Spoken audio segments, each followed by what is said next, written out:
Unofunga here. Nokuti kana ari soko rauri kufamba tinoziva kuti rinoramba kwese kwese haridiwe. But soko risikadiwe nderipi ndo racho rinopa upenyu hwacho. Vanhu havaride. Hallelujah. Amen. Why vasingaride? Nokuti Mwari haana kuvatendera kuti varinzwe. Saka havazwa Mwari. Nokuti ari waMwari anzwa mashoko ani.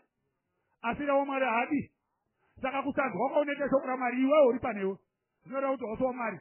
Zvino kana usiri waMwari kunongova nechiucheche vane vanhu. Kuna Mwari naSatani. Kana usiri waMwari uri wani. Apa unoda kutuka handina ndo zvauri. Hallelujah. Amen. All right. Chipetisa akona Luka chapter 24. Verse 13. Mwari vambotibatsira havo tiende kumberi nevhangeri yacho. Asi nyaya iripo ndeyekuti varume tendeukai. Amen. Verse 13. Unoverenga zvikuru ndani? Pazuva iroro.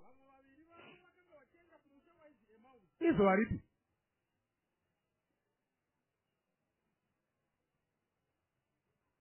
Izuva ripi riri kunzi pazuva iroro vamwe vaviri vanga vachienda kumusha wainzi Emmaus?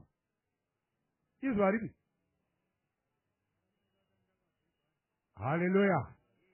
Kana ukasatengera vhesi 1 zviri kwakumberi. Izuva rakanga raenda vakadzi kubwiro vachida kunoona guva raJesu. Vakaona Jesu asimo. Amuka. Doje irona. Hallelujah. Pazuva iroro vaviri vakanga vachienda Emmaus. Musha wainzi Emmaus wanga uri about 60 miles away from Jerusalem. Vakanga vachitaurira pamusoro pezvinhu zvose zvakanga zvaitika muJerusarema. Vakati vachitaurirana nekubvunzana. Jesu amene akasvika akamira navo. But meso avo akanga akadi anga akabatwa. Saka havana kumuziva. Ndobva kwavari. Nai mashoko amuri kutaurira pamusoro pawaya ndeiko? Ndobva vamira vaine shungu pamwoyo.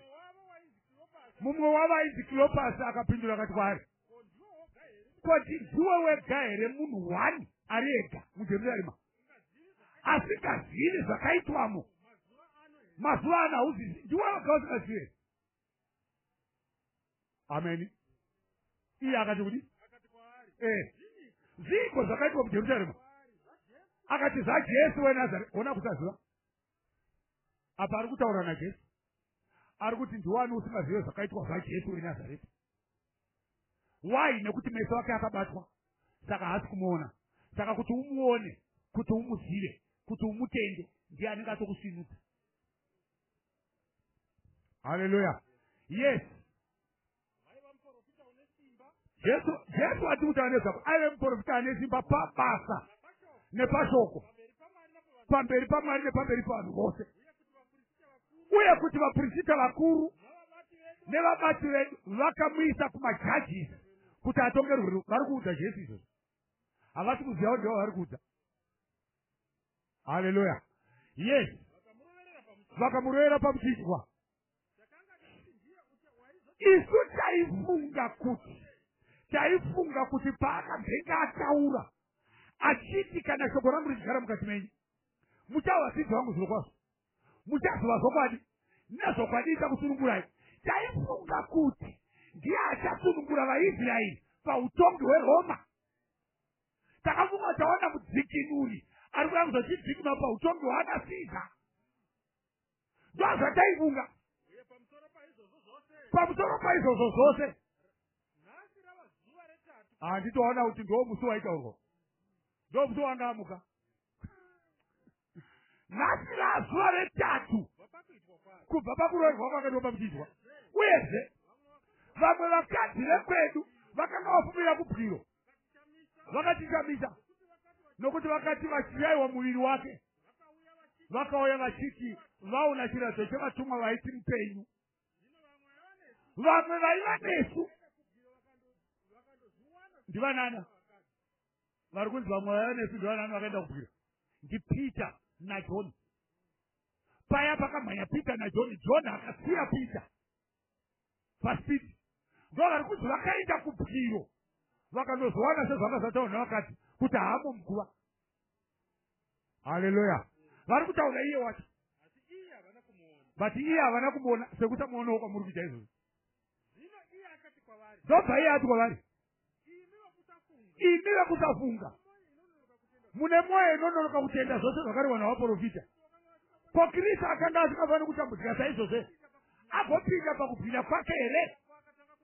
Ndobva atanga kuna Mozisi nevaprofita vose akavadudzira zvose zvakarehwa pamusoro pake mumagwaro ose. Akatanga kunani? Ndobva aenda kuvai. Saka Mozisi aitaura nezvani? Kuvaprofita vaitaura nezvani? Ndobva avadudzira zvakarehwa pamusoro pake mumagwaro ose. Haleluya. Izwa vhesi ya 44. Akati kwavari, ndo mashoko angu andakakuudza ichichiri nemi. Kureva kuti apa paakutaura navapa havasiri vese ba. Akavaudza achiri nawo apa haasisi nawo ba. Saka paari kuti ndakakuudza ichiri nemi, iye achitaura nawo ari kuti. Haleluya. Ameni. Ndo paari kuvabudira pachena kuti ndakakuudzai mashoko aya ndichiri mumuviri wenyama sezvamakaita inini. Saka ndakanga ndichakafanana nemi but iye zvese handisiri muviri wenyama. Ndakukurangadzai mashoko andakakuudzai ichiri nemi. Wakatiudza kuti kudii? Yes. Zvakanyorwa pamurayiro waMozisi napavaprofita napamapisarema zvofanirwa kuitika. Ndakakuudzai ichiri nemi. Ndobva azoopena understanding yakureva kuti akavasvinudza kuti vanzwise magwaro. Ndobva ati kwavari, ndo zvakanyorwa murayiro waMozisi nemuvaprofita nemumapisarema makanyorwa kuti Kristu achatambudzika. Zvichiitirwe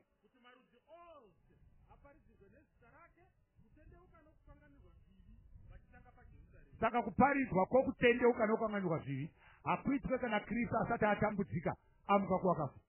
Ndosaka paakatuma vadzidzi pana Matthew chapter 10 asati afa, vadzidzi vakaenda vakanoparidza vakadzoka. Havana kana mutendi 1 wavakauya naye. Vakatora kuti madhimoni anga achibuda chichirayira nezita rake achienda. Zvikanzi musafadzwa naizvozvo. Asifarai kuti masenya vanhu vakupi. Why pasina kuuya mutendi? Nokuti nguva yekuti vhangeri iparidzwe yanga isati yakwana. Saka iye wacho aiparidzwa anga asati afa, avigwa, amuka. Vhangeri inozoparidzwa amuka, vanhu vopadzwa kutendeuka nekukanganirwa zvivi. Maridzo iyoyo haitangire kuItali, haitangire kwaMarange, haitangire kuRoma, inotangira kuJerusarema. Haleluya. Saka kana amuka kwakafa panoparidzwa repentance and forgiveness of sins, hapaparidzwe prosperity.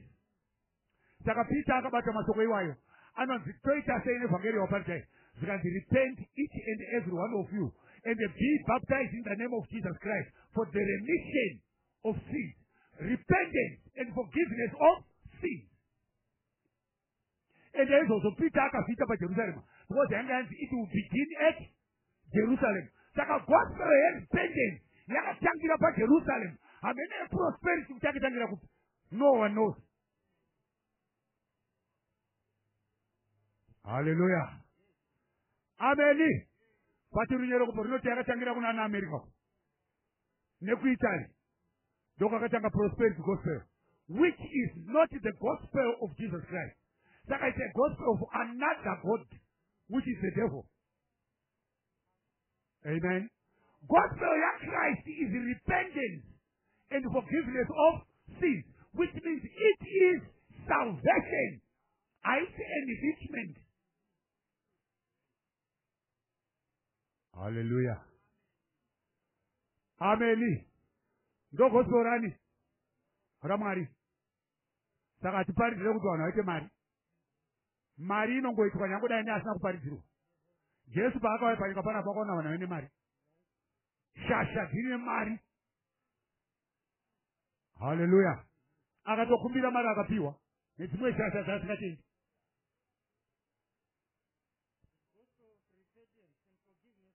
Yes.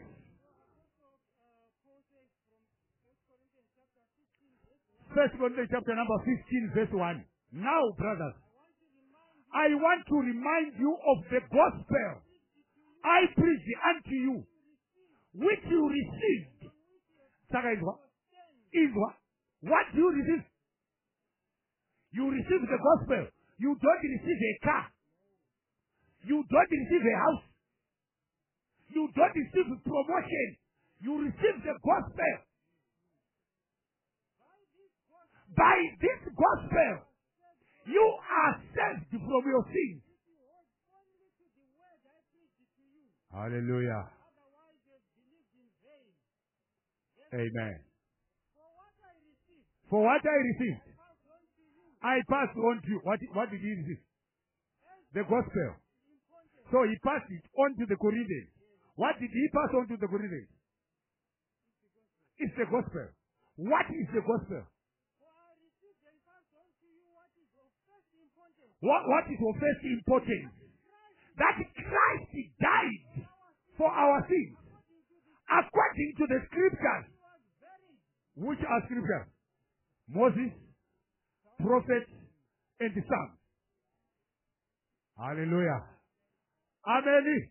Which means the law, the prophets, and the Psalms.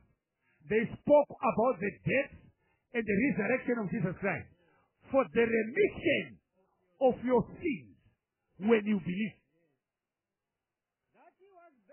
That he was buried and raised to life on the third day according to the scriptures.